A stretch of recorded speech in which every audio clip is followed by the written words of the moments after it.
Бул миште дарагы.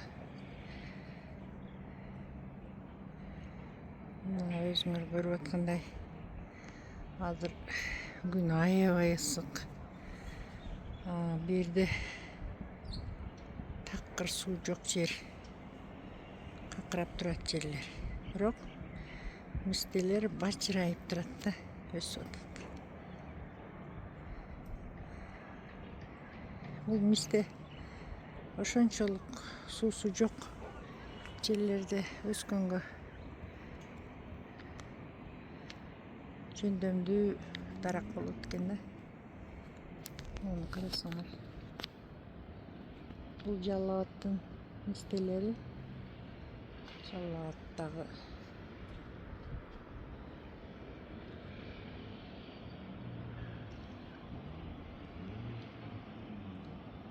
ушул мистеге кызыгып калдым да көптөн бери.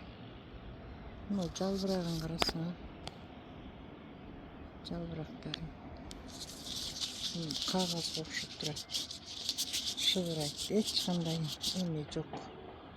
Мисалы үчүн жөнөкөй жалбыракты мындай алсаң суусу чыгат го. Бул кагаз. Ушундай.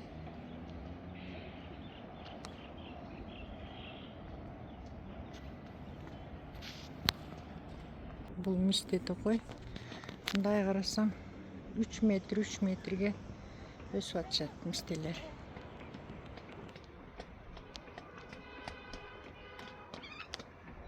3,5 метр экен да норма.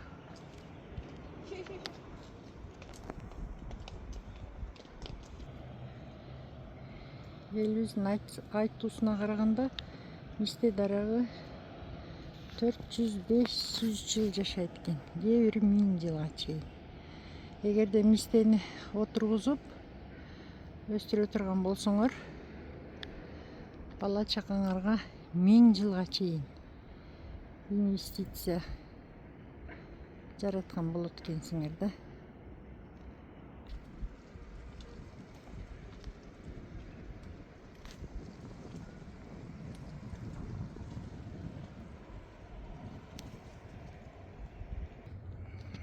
Мистелер түйүп, көздүн жоосун алып турат. Мен жакын бара албай атам, себеби коруктап тосуп салынган, эми сырттан эле колдон келишинче тартып атам да.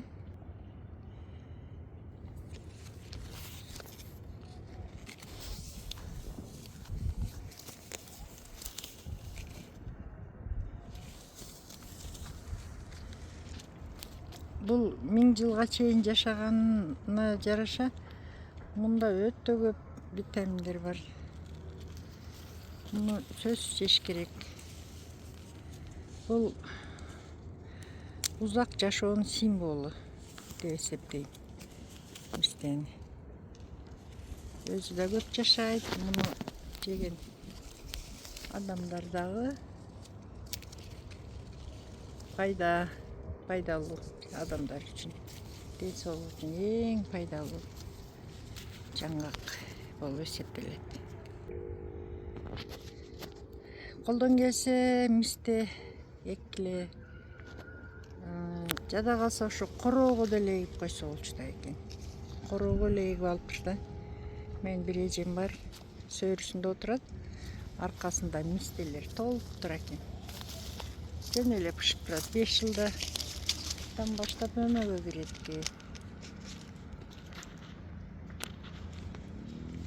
Кандай сонун.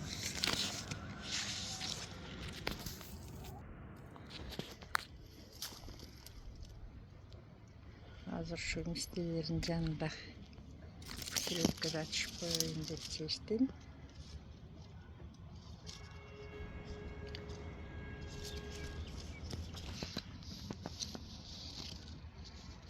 Жакынкы 5-6 жылдан бери мистеге кызыгып калдым.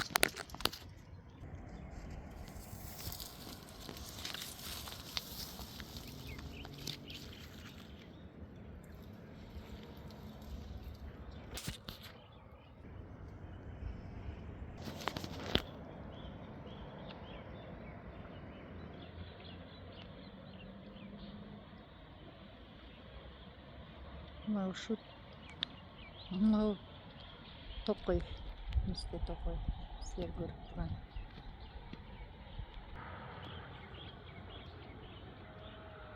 Кимде ким 1000 жыл эккен дарагы көктөп турсун десе,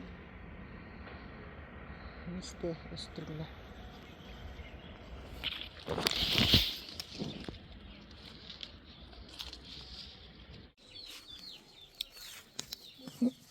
Бул менин мисте көчөктөрүм. Ирандын көчөктөрү. Ирандын мистеси чоң болот.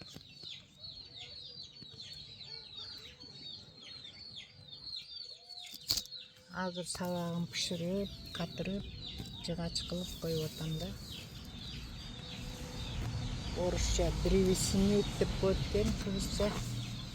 Мондой катат да сабактар жыгач болуп.